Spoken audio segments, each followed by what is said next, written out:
Assalamualaikum warahmatullahi wabarakatuh.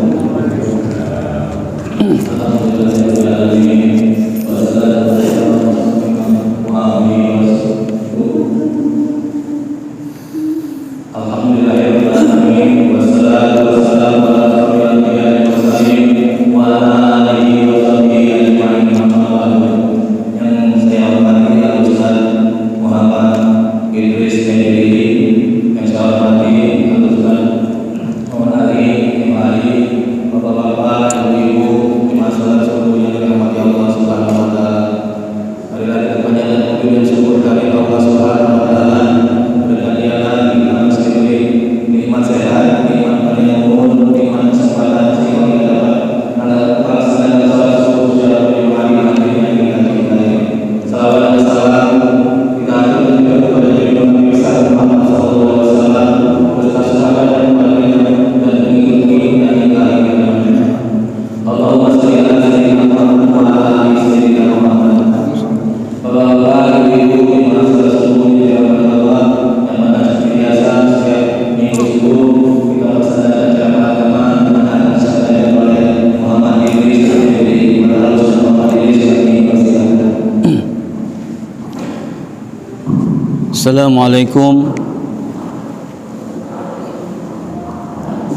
Assalamualaikum warahmatullahi wabarakatuh. Alhamdulillahillazi an'ama alaina bi ni'matil iman wal islam. Asyhadu an la ilaha illallah wahdahu la syarika lah wa asyhadu anna Muhammadan abduhu wa rasuluh. Allahumma shalli wa sallim ala sayyidina Muhammad wa ala alihi wa sahbihi ajma'in, amma ba'd. Wa qala Allah ta'ala fi kitabihil karim, a'udzu billahi minasy syaithanir rajim, ya ayyuhallazina amanu taqullaha wal tanzur nafsum ma qaddamat lighad wattaqullaha innallaha khabirum bima ta'malun. Yang sama-sama kita hormati pengurus Masjid Aniyatul Rahimin, yang kami hormati senior kami Kanda Ustadz Muhammad Ali Rawas. Sebenarnya beliau ini aturannya berangkat haji sebenarnya tahun ini, karena pengurangan, jadi pengurangan insya Allah tahun depan jadi petugas lagi Ustadz. Yang sama-sama kita hormati, kita banggakan para jamaah subuh Masjid Aniyatul Rahimin yang insya Allah dimuliakan Allah.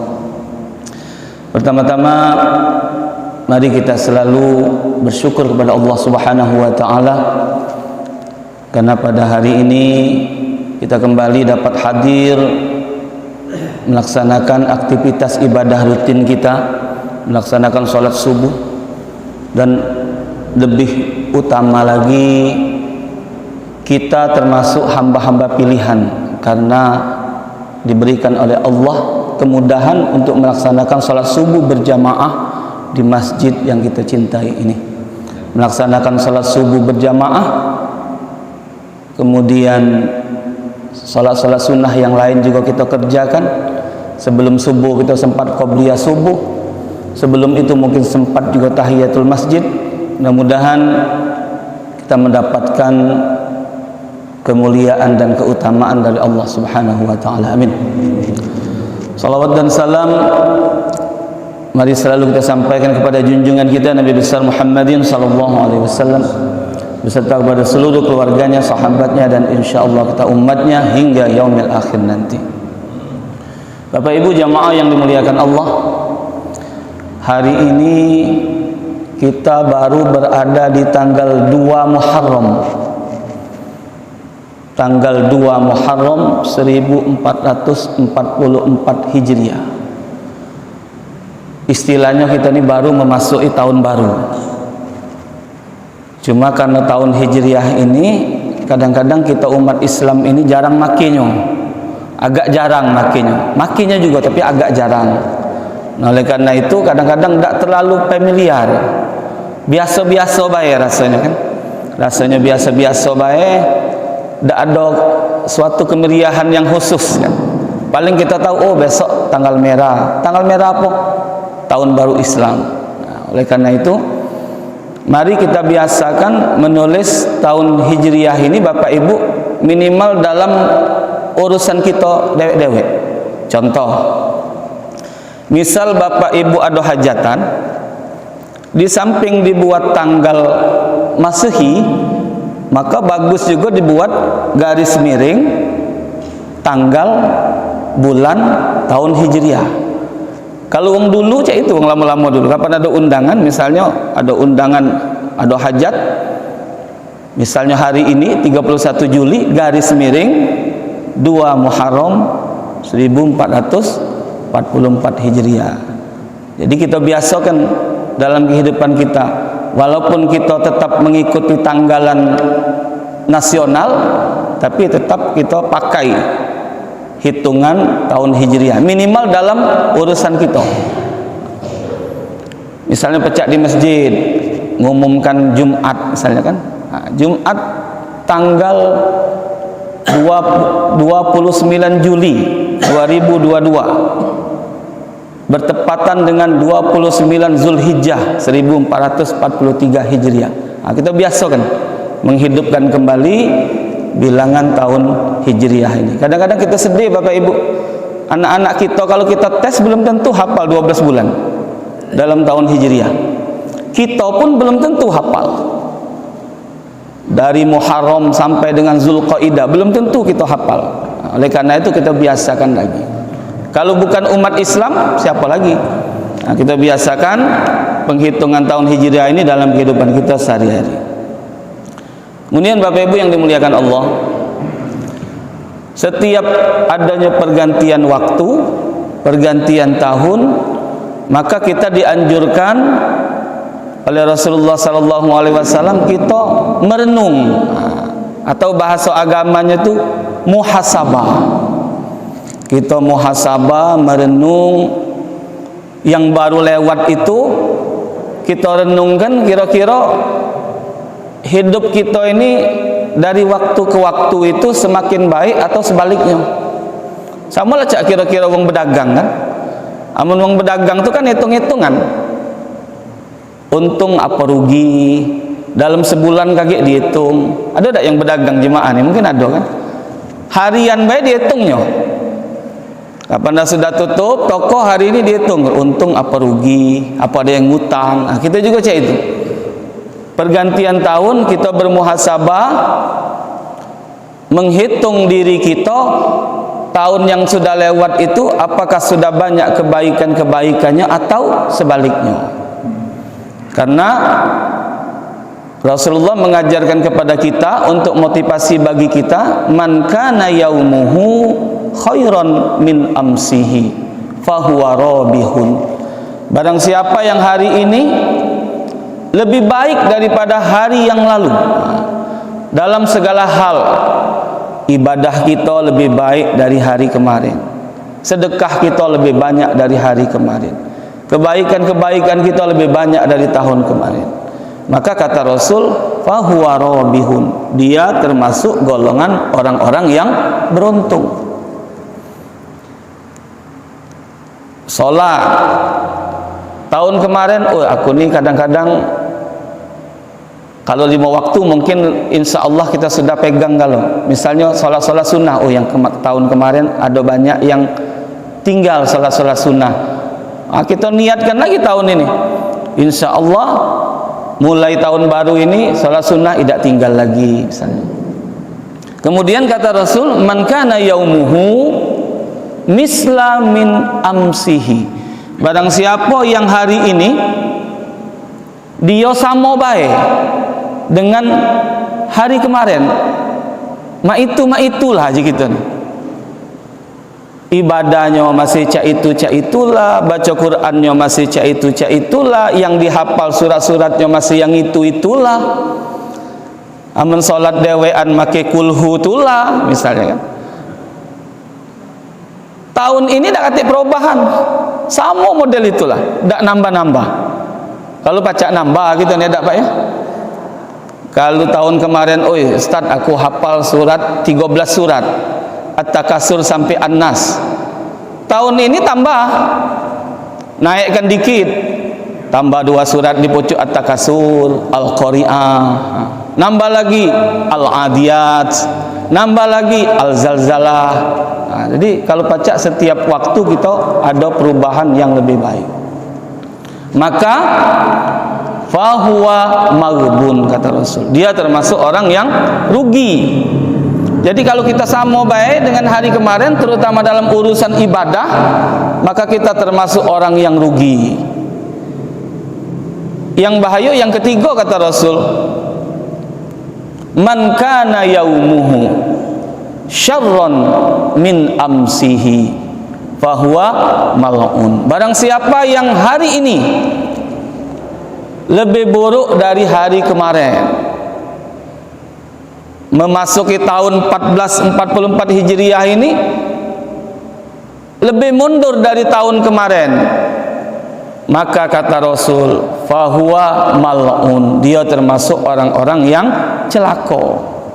Bapak Ibu yang dimuliakan Allah, itu yang pertama, kita bermuhasabah, menghitung diri kita, niatkan dalam diri kita segala kekurangan-kekurangan kita di tahun yang lalu akan kita perbaiki di tahun ini. Kemudian yang kedua, kita bersyukur kepada Allah. Tadi begitu salaman dengan Pak Haji Burdani, selamat katanya, selamat tahun baru. Kita bersyukur disampaikan oleh Allah usia kita masuk ke tahun 1444 Hijriah. Tapi Bapak Ibu, itu hitungan jumlahnya, tapi secara jatah kita mulai berkurang sedikit-sedikit. Jatah kita mulai berkurang. Kita bersyukur masih diberi oleh Allah umur sampai dengan saat ini, tapi kita harus sadari jatah kita itu semakin lama semakin berkurang. Umur kita ini Bapak Ibu kalau diibaratkan sama dengan batu es, taruh di dalam sebuah wadah, dipakai tak dipakai batu es itu meleleh. Nak dipakai untuk buat minuman atau tidak dipakai, tetap meleleh batu es itu. Semakin lama semakin ngecik. Aman lah ngecik, habis, wassalam. Dipakai tak dipakai, tinggal kita tu lah berpikir, kalau cak itu umur ni kita isi dengan ibadah ataupun tidak masih berkurang tu lah. Nak rajin ibadah tetap berkurang, tidak nak ibadah juga masih berkurang. Tinggal kita tu lah berpikir, nak diisi dengan yang bermanfaat apa tidak. Jangan sampai kita menyesal. Karena umur kita ini Bapak Ibu, aku yakin lebih sedikit umur yang tersisa daripada yang sudah kita jalani. Misalnya bapak-bapak umur 60, yang sudah dijalani itu lebih panjang, yang akan dijalani ini tinggal dikit. Macam Cak Ana ini baru 45 tahun, mungkin lebih banyaklah yang sudah dijalani daripada sisa umur itu. Nah, oleh karena itu harus banyak-banyak kita memanfaatkan umur itu dengan sebaik-baiknya. Salah satunya dengan ibadah kepada Allah Subhanahu wa taala.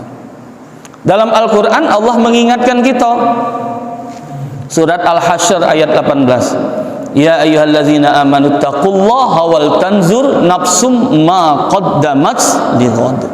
Hai orang-orang yang beriman, kata Allah. Hai orang-orang yang bertakwa, berbekallah kamu. Berbekal untuk apa? Untuk hari esok. Hari esok itu ada 3 macam. Hari esok itu hari ini setelah hari esok setelah hari ini di dunia ini. Hari esok juga namanya. Kita ngomong ke kapan kita acara? Besok. Hari esok waktu di dunia kita siapkan. Ada juga pengertian hari esok kalau kita tidak ada lagi di dunia. Hari esok untuk anak keturunan kita siapkan juga. Hari esok kita untuk dunia kita siapkan, hari esok untuk anak keturunan kita siapkan, pendidikannya, sekolahnya dan sebagainya. Dan yang paling kekal abadi itu hari esok dalam pengertian setelah kita meninggal dunia, kehidupan yang abadi, yaitu kehidupan di akhirat. Bandingannya Bapak Ibu, satu hari di akhirat itu sama dengan 1000 tahun di dunia. Bandingannya lamanya itu. Jadi aman kita maaf nih, jangan sampai masuk neraka sehari, 1000 tahun nanggungnya di dunia ini. Nah, oleh karena itu siapkan bekal kita. Siapkan bekal kita sebaik-baiknya untuk kehidupan hari esok di dunia ini, hari esok untuk anak keturunan kita, dan yang tak kalah pentingnya hari esok untuk kehidupan akhirat. Bapak Ibu yang dimuliakan Allah, kita sholat subuh tadi baca surat Al-Mulk Tabarok. Nah, dalam surat Al-Mulk ini ada sebuah cerita di dalam neraka. Jadi malaikat ini bertanya dengan penghuni neraka itu, alam ya'tikum nazir, katanya.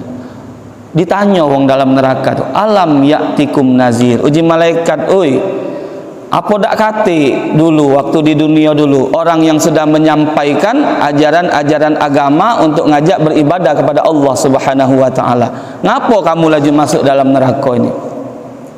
Jawab penghuni neraka, ibu-ibu. Dijawab oleh penghuni neraka, qalu bala qad ja'ana nazir fakazzabna. Qalu bala qad ja'ana nazir. Kata penghuni neraka, sudah ada yang sudah menyampaikan kepada kami waktu di dunia itu supaya mengajak beribadah kepada Allah Subhanahu wa taala, mengingatkan pentingnya takwa kepada Allah Subhanahu wa taala. Tapi dijawab oleh penghuni neraka, fakazzabna, kami dustakan, kami tidak percaya. Fakazzabna wa qulna ma nazzalallahu min syai'. Sesungguhnya apa yang diceritakan oleh para dai, para ustaz, ada keterangan dalam buku, dalam Al-Quran, itu tidak ada, tidak percaya. Sesungguhnya itu sesuatu yang bohong baik, kata penghuni neraka. Fakazzabna wa qulna ma nazzalallahu min syai'in antum illa fi dhalalin kabir. Kami dustakan kalau sesuatu itu. Maka dilanjutkan lagi oleh penghuni neraka itu. Nyesel penghuni neraka ini ngomong lagi. Wa qalu law kunna, seandainya kami waktu itu nasma'u, galak dengar. Wa qalu law kunna nasma'u au na'qilu ma, dan kami mengerjakan apa yang disampaikan oleh penyambung lidah ajaran-ajaran agama tadi, fi ashabis sa'ir, kami tidak akan masuk ke dalam neraka sa'ir. Jadi Bapak Ibu yang dimuliakan Allah, nyesel tuh belakangan tuh lah, tak katik nyeselnya di depan.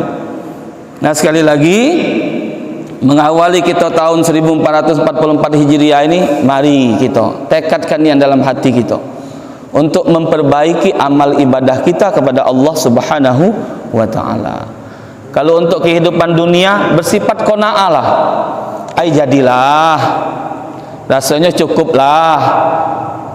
Untuk mikirkan anak cucu rasanya cukup, bersifat qanaah gitu. Tapi untuk kehidupan akhirat kita, untuk ibadah kita, harus kita merasa selalu kurang, Bapak Ibu. Selalu merasa kurang, bahwa ibadah kita ini masih sangat sedikit sekali. Jadi kata Rasul, supaya timbul rasa syukur kita dalam hidup ini, kalau untuk urusan dunia, melihatlah ke bawah. Kalau untuk urusan dunia, unzuru ila asfali minkum, lihatlah wong yang berada di bawah kita kalau untuk urusan dunia, supaya kita bersyukur dan merasa qanaah. Alhamdulillah, kami kehidupan kami ini alhamdulillah. Coba kita jengok yang lain, syukur kita jadi. Tapi untuk urusan ibadah, lihatlah orang-orang yang ibadahnya lebih banyak di atas kita. supaya timbul semangat kita untuk semakin banyak ibadah kepada Allah Subhanahu wa taala. Bapak Ibu yang dimuliakan Allah, jadi dalam kehidupan ini memang kita ni ada musuh dalam kehidupan kita ni. Ada musuh yang senantiasa selalu berhadap-hadapan dengan kita dalam kehidupan kita ini untuk menjerumuskan kita supaya kita lalai kepada Allah Subhanahu wa taala. Di dalam kitab Tanbihul Ghafilin disebutkan ada 4 musuh kita nih Pak dalam kehidupan kita ini. Yang pertama dijelaskan dalam kitab itu, musuh kita yang pertama adalah kesenangan dunia. Fala taghurrannakumul hayatad dunya. Jangan kita terlena dengan kesenangan dunia. Nah, ini musuh kita. Ngapa? Karena kita cenderung untuk fokus mengejar kesenangan dunia, terlena untuk menyiapkan bekal untuk akhirat. Maka agama mengajarkan kepada kita hidup nih kalau pacak seimbang. Al-Qasas 77. Wabtaghi fima ataqallahu ad-daral akhirah wa la tansa nasibaka minad dunya. Carilah oleh kamu kesenangan, kebahagiaan untuk akhiratmu dan jangan melupakan kebahagiaan untuk dunia. Jadi seimbang. Silakan kejar dunia sebanyak-banyaknya, tapi ingat jangan melalaikan akhirat. Kemudian musuh yang kedua. Musuh yang kedua dalam kehidupan kita ini adalah hawa nafsu yang ada pada diri kita, Bapak Ibu. Nah, itu musuh kita juga. Mengapa? Karena hawa nafsu itu cenderung untuk mengajak kita kepada perbuatan-perbuatan maksiat, cenderung. Tapi di dalam diri kita ini ada juga yang untuk menetralisirnya. Yang untuk menetralisirnya itu apa? Ada akal, ada hati. Begitu nafsu kita pengen sesuatu, akal kita nyaringnya dulu. Ah, ini cocok apa tidak? Hati kita ini ngenjuk apa tidak? Nah, untuk menetralisirnya. Maka jangan sekali-kali kita nuruti hawa nafsu. Selesai kita nurutkan hawa nafsu. Mengapa? Kata Imam Al-Ghazali, sesungguhnya apa yang paling besar dalam kehidupan ini? Dijawab oleh murid-muridnya, oh yang paling besar itu wahai Imam, bumi katanya, planet-planet. Nah, kata Imam Al-Ghazali, bukan itu yang aku maksud. Sesungguhnya yang paling besar dalam kehidupan kita ini adalah hawa nafsu. Dia tidak pernah untuk habis. Nah, hawa nafsu yang paling besar. Nah, kemudian musuh kita yang ketiga. Nah, ini yang kita paling hati-hati Bapak Ibu. Musuh kita yang ketiga apa? Setan laknatullah alaihi. Lah pastinian musuh kita. Dialah berjanji di hadapan Allah. Karena kata Allah, engkau ini sesat wahai setan, maka kau akan kumasukkan dalam neraka. Ngomong setan nih. Kata setan, kalau memang aku masuk neraka ya Allah, maka izinkan aku, tangguhkan kematianku hingga hari akhirat nanti. Aku akan menggoda, aku akan mencari kawan sebanyak-banyaknya, supaya yang sesat bukan aku dewek, kata setan. Mulai dari anak keturunan Adam akan dibujuk rayu oleh setan supaya jadi kawan setan. Kawan setan di mana? Ketika di neraka kaget, setan banyak kawan. Nah, setan ini Bapak Ibu menggoda kita ini dijelaskan lagi oleh Allah dalam Al-Qur'an. Summa la'atiyannahum min baini aydihim wa min khalfihim wa an aymanihim wa an syama'ilihim wala tajida aksaras syakirin. Setan akan menggoda manusia itu dari 4 penjuru mata angin.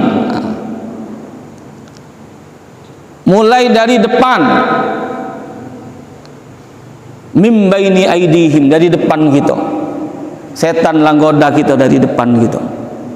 Bukan cuma di depan, yang tak kita lihat di belakang, setan juga goda kita dari belakang, dari kanan, dari kiri, seluruhnya digoda oleh setan laknatullah alaihi. Maka ditafsirkan oleh Ibnu Abbas radhiyallahu an bahwa godaan dari depan itu katanya itulah dunia, itulah kehidupan dunia. Godaan yang terbesar dalam kehidupan kita adalah godaan hidup di dunia. Kemudian di belakang, kata Ibnu Abbas, godaan di belakang itu adalah kehidupan akhirat. Dibuatnya kita ragu-ragu tentang akhirat, Bapak Ibu. Kapanlah terbesit dalam hati kita, apa ionian ya? Apa ionian kaget kita nih di akhirat. Nah, itu godaan setan masuk. Kemudian dari sebelah kanan ini lambang kebaikan. Setan berusaha menggoda kita supaya kebaikan ini tidak jadi kita kerjakan. Dalam tahap ini setan menggoda manusia. Apabila manusia ingin berbuat kebaikan, ada 5 tahapan. Misal, ketika kita ingin melakukan ibadah solat, maka setan menggoda. Yang pertama, Bapak Ibu, digoda setan, cak mano caranya supaya kita itu tidak jadi melaksanakan solat. Disibuknya kita, terdengar Allahu Akbar, Allahu Akbar, sibuk kita nih, tambah sibuk. Yang berdagang tadi tambah laris misalnya. Yang tadi sehat sakit-sakit kaki jadi disibukkan oleh setan supaya tidak jadi melakukan kebaikan, tidak jadi melakukan solat. Kalau tahap ini lolos, masih juga kita nak mengerjakan solat, tidak mempan godaan yang pertama disibukkan tadi, tingkatannya yang kedua. Maka kata setan, oke lah, tidak apa-apa kamu nak solat, tapi dibuat oleh setan kita solat dalam keadaan terburu-buru. Mungkin pernah kita solat di rumah kan? Solat di rumah, ada kalanya terburu-buru kita tuh, solatnya itu nak cepat-cepat. Solatnya tetap jadi, tapi dimasuki oleh setan supaya solatnya terburu-buru. Yang tadinya tidak ngantuk jadi nguap gitu. Hati-hati Bapak Ibu ya, kalau kita solat nguap, saat membaca suratul Fatihah ulangi lagi ayat itu. Misalnya kan, Alhamdulillahirabbil alamin, solat dewe aneh nih, Ar-Rahmanir Maliki Yaumiddin, ulangi lagi dari Maliki Yaumiddinnya. Tak sempurna nyebut hurufnya tadi. Jadi misalnya siratal ladzina an'amta alaihim, ulangi lagi dari siratal. Jangan dilanjutkan, tak sempurna salatnya. Jadi setan menggoda supaya kita salatnya tergesa-gesa. Salatnya tetap tapi tergesa-gesa.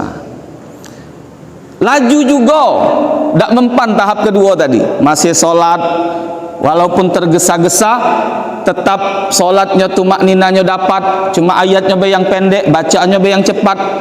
Masuk lagi tingkatan yang ketiga, dibuat oleh setan solatnya tidak sempurna. Apa yang dibuat setan tidak sempurna? Rukuk dan sujud. Hati-hati Bapak Ibu ya, kalau sudah masalah fikih, rukuk dan sujud tuh harus sempurna tumakninanya. Karena kata Rasul, banyak yang dianggap yang mencuri dalam solat. Seburuk-buruk pencuri, kata Rasul, adalah orang yang mencuri dalam solatnya. Apa maksudnya ya Rasul? Ditanya oleh sahabat. Dia tidak menyempurnakan rukuk dan sujud. La yutimmu ruku'aha wala sujudaha. Tak sempurna sujud dan rukuknya. Kadang-kadang rukuk belum sempurna, lah tegak lagi. Jadi tingkatannya ketiga tuh. Supaya tak solat, tetap solat.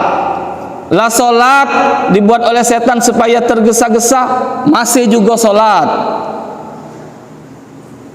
Yang ketiga dibuat oleh setan, rukuk dan sujudnya tidak sempurna.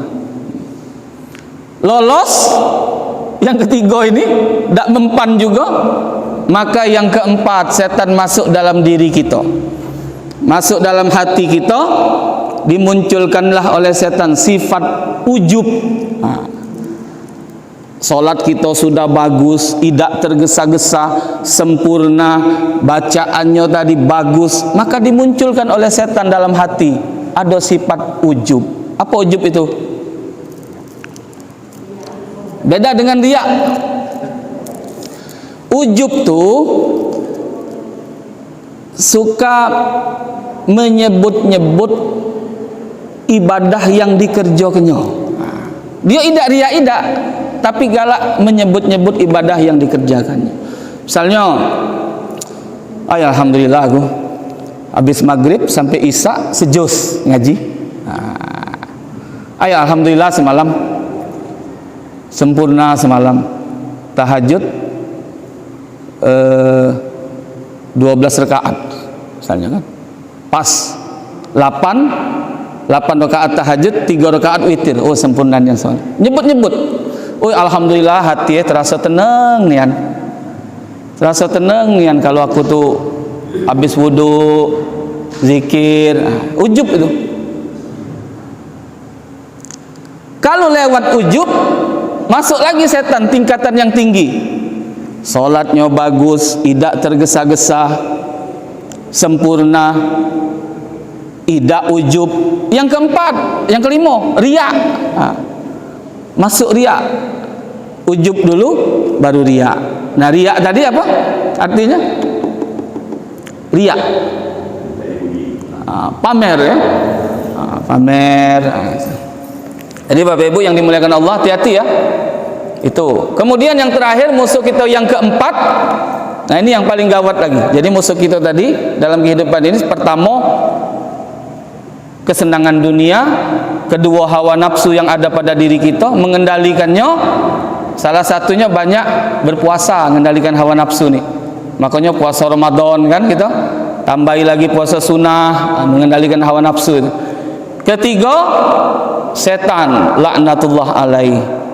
Yang keempat, nah ini yang bahaya nih, setan yang berada pada diri manusia. Maksudnya bagaimana? Manusia yang dia biasa melakukan gawe-gawe setan. Mengapa? Kadang-kadang yang keempat ini ada di kawan kita. Kawan kita bergaul ada yang seperti ini. Kadang-kadang kita diajaknya perbuatan maksiat. Kadang-kadang dalam anggota keluarga kita ada baik. Jadi kita berbahaya sekali yang keempat ini. Setan yang menjelma ke dalam tubuh manusia. Nah, dia ini terang-terangan nian ngajak kita. Kalau setan tadi kan tidak tahu kita ngodanya cak mana. Kalau lah berwujud manusia tadi ngajak nian. Kadang-kadang neraktir pula, bayari. Beres bayar aku mandari. Ini bahaya ini. Apa setan tadi ngolok-ngolok ibadah dalam hati. Nah, malah berwujud manusia tadi. Ayo, elok kita. Mana? Biasalah. Ayo sen tek sen buntu. Beres lah. Awak yang naktir. Itu bahaya kan. Bapak Ibu yang dimuliakan Allah. Jadi sebagai akhir dari tausiah kita pada subuh ini, mari kita niatkan, tekadkan dalam hati kita bahwa mengawali kita di tahun baru Hijriah ini, mari kita tekadkan untuk semakin memperbaiki diri kita, meningkatkan amal ibadah kita kepada Allah Subhanahu wa taala dengan memanfaatkan sisa-sisa umur yang diberikan Allah kepada kita dengan perbuatan-perbuatan yang bermanfaat dan bernilai ibadah di hadapan Allah Subhanahu wa taala. Demikian saja, lebih dan kurang mohon maaf, kepada Allah mohon ampun. Kita akhiri dengan ucapan billahi taufiq wa hidayah. Assalamualaikum warahmatullahi wabarakatuh.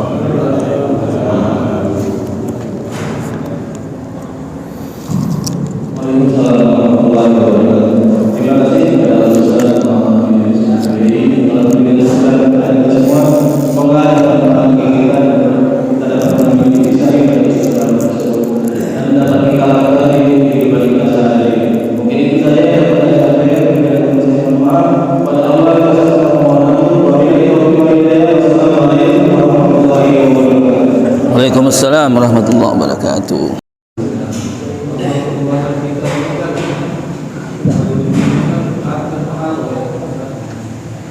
setiap amal itu buat ini sudah terpengaruh.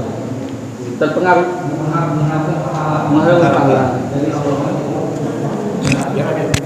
Padahal membaca dulu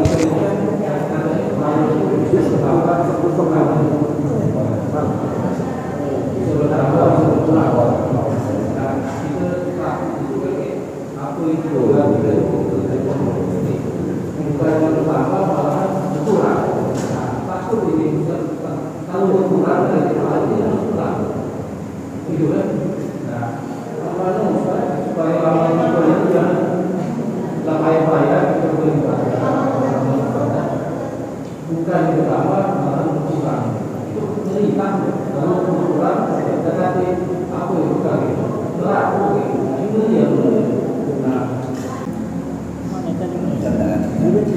Jadi ini sambil kita ngobrol-ngobrol sharing-sharing ya, bukan belecak tanya jawab resminian kan.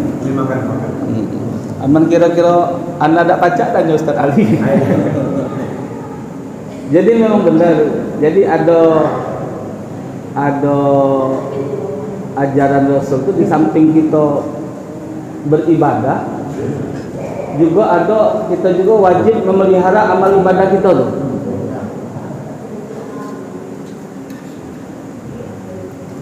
Jadi amal ibadah itu juga kita pelihara, jangan sampai dia berkurang atau malahan jadi terhapus. Nah itu ada dalam salah satu hadis ada dijelaskan Rasul ada beberapa sebab yang menyebabkan amal kita itu jadi terhapus. Ya. Jadi yang menyebabkan amal kita itu jadi terhapus. Yang pertama al-istighali bi uyubil khalqi.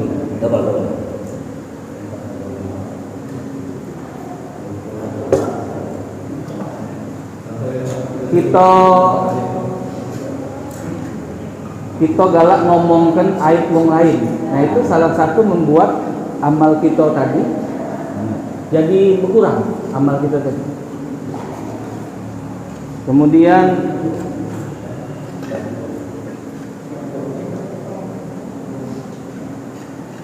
watulul amal, panjang angan-angan.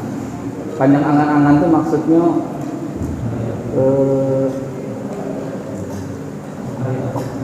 menghayal yang terlalu tinggi tapi tidak boleh digawi-gawikan dalam hal ibadah.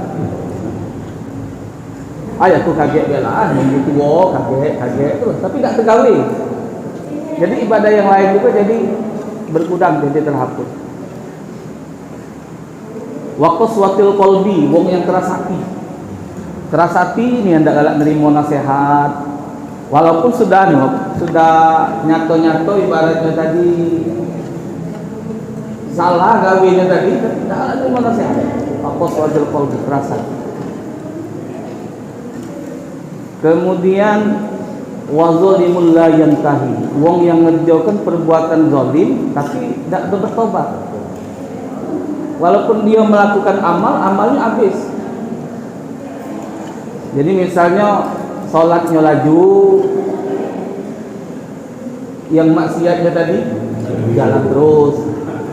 Salah satunya yang itu. Jadi supaya amal kita tidak angus, tidak sia-sia, kita hindarkan itu tadi.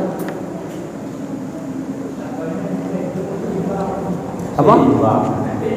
Lalu gimana?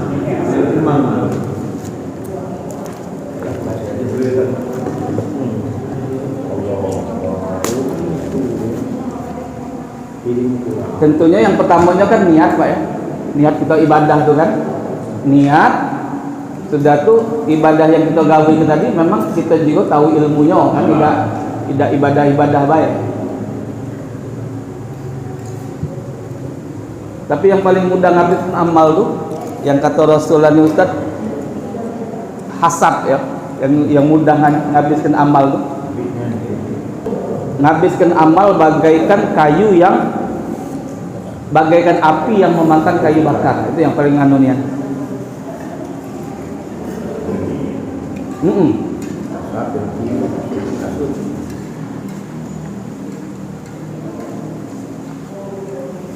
SMS. SMS. Kalau yang untuk bermasyarakat yang SMS ini kita hindari, kita kurangi.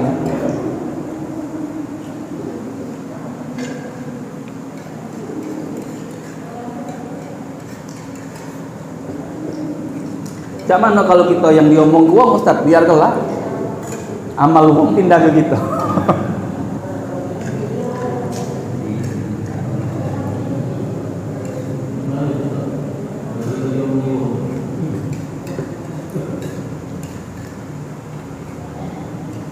Kalau kita di satu majelis kawan cak lemenian ngomong ke wong, kita ngindar dikit. Awak duluan, awak do gawe kan?